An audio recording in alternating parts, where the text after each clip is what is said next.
ವಿದ್ಯುತ್ ತಂತಿ ತಗುಲಿ ತಾಯಿ ಮಗ ಇಬ್ಬರು ಸಾವನ್ನಪ್ಪಿರುವಂತಹ ಘಟನೆ ನಡೆದಿದೆ. ಮೈಸೂರಿನ ಎಮ್ಮೆಕೊಪ್ಪಲು ಗ್ರಾಮದಲ್ಲಿ ನಡೆದಿರುವಂತಹ ದುರಂತ.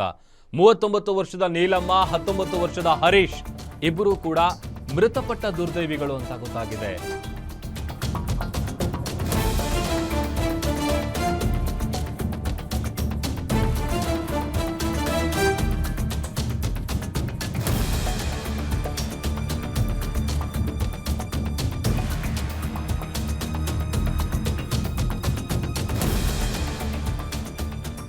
ಕರೆಂಟ್ ಶಾಕ್ನಿಂದ ತಾಯಿ ಮತ್ತು ಮಗ ಸಾವನ್ನಪ್ಪಿರುವಂತಹ ಘಟನೆ ನಡೆದಿದೆ. ಇಬ್ಬರು ಕೂಡ ಮೃತಪಟ್ಟಿದ್ದಾರೆ. 39 ವರ್ಷದ ನೀಲಮ್ಮ, 19 ವರ್ಷದ ಹರೀಶ್ ಮೃತಪಟ್ಟಿದ್ದಾರೆ. ಮೈಸೂರಿನ ಎಮ್ಮೆಕೊಪ್ಪಲು ಗ್ರಾಮದಲ್ಲಿ ನಡೆದಿರುವಂತಹ ದುರಂತ ಇದು.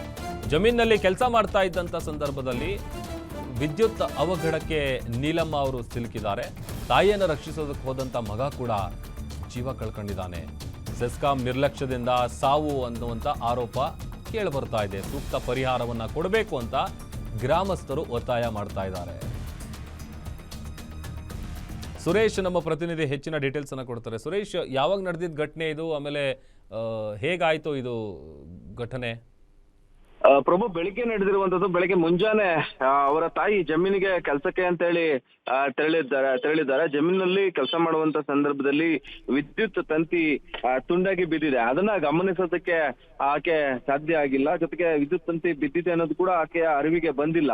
ಅದಾದ ಬಳಿಕ ಅಲ್ಲಿ ವಿದ್ಯುತ್ ತಂತಿ ತಗುಲಿ ಆಕೆ ತಾಯಿ ಒದ್ದಾಡ್ತಾ ಇರುವಂತ ಸಂದರ್ಭದಲ್ಲಿ ಮಗ ಹಿಂದೆಯಿಂದ ಹೋದಂತ ಮಗ ಆಕೆಯನ್ನ ರಕ್ಷಣೆಯನ್ನ ಮಾಡಕ್ಕೂ ಹೋದಂತ ಸಂದರ್ಭದಲ್ಲಿ ಆತನಿಗೂ ಕೂಡ ವಿದ್ಯುತ್ ಸ್ಪರ್ಶಗೊಂಡು ಆತನು ಕೂಡ ಸ್ಥಳದಲ್ಲೇ ಸಾವನ್ನಪ್ಪಿರುವಂತದ್ದು. ಹುಣಸೂರು ತಾಲೂಕಿನ ಎಮ್ಮೆಕೊಪ್ಪಲು ಗ್ರಾಮದ ನೀಲಮ್ಮ, 39 ವರ್ಷದ ನೀಲಮ್ಮ ಹಾಗೂ ಅವರ ಪುತ್ರ 19 ವರ್ಷದ ಹರೀಶ್ ಸ್ಥಳದಲ್ಲಿಯೇ ಸಾವನ್ನಪ್ಪಿದ್ದಾರೆ. ತಾಯಿಯ ರಕ್ಷಣೆ ಮಾಡಲು ಮಗ ಕೂಡ ಹೋದಂತ ಸಂದರ್ಭದಲ್ಲಿ ಮಗ ಕೂಡ ಬಲಿಯಾಗಿರುವಂತದ್ದು. ವಿದ್ಯುತ್ ಇಲಾಖೆಯ ನಿರ್ಲಕ್ಷ್ಯದಿಂದಲೇ ಈ ಒಂದು ಘಟನೆ ಸಂಭವಿಸಿದೆ ಅಂತ ಹೇಳಿ ಗ್ರಾಮಸ್ಥರು ಆಕ್ರೋಶ ಹೊರಹಾಕ್ತಿದ್ದಾರೆ. ಆ ಭಾಗದಲ್ಲಿ ದುರಸ್ತಿ ಹಾದು ಹೋಗಿರ್ತಕ್ಕಂತಹ ವಿದ್ಯುತ್ ತಂತಿಗಳು ಸಾಮರ್ಥ್ಯವನ್ನ ಕಳೆದುಕೊಂಡಿದೆ. ಅವುಗಳನ್ನ ಬದಲಾಯಿಸಿ ಪದೇ ಪದೇ ಕೂಡ ಅವರು ವಿದ್ಯುತ್ ಇಲಾಖೆಯವರು ಮಾಡಿದಂತಹ ದಿವ್ಯ ನಿರ್ಲಕ್ಷ್ಯಕ್ಕೆ ಈ ರೀತಿ ತಾಯಿ ಮಗ ಇಬ್ರು ಸಾವನ್ನಪ್ಪಿದ್ದಾರೆ ಅನ್ನೋದು ಆರೋಪ ಇದೀಗ ಕೇಳಿ ಬಂದಿದೆ. Prabhu. Okay, thank you Suresh.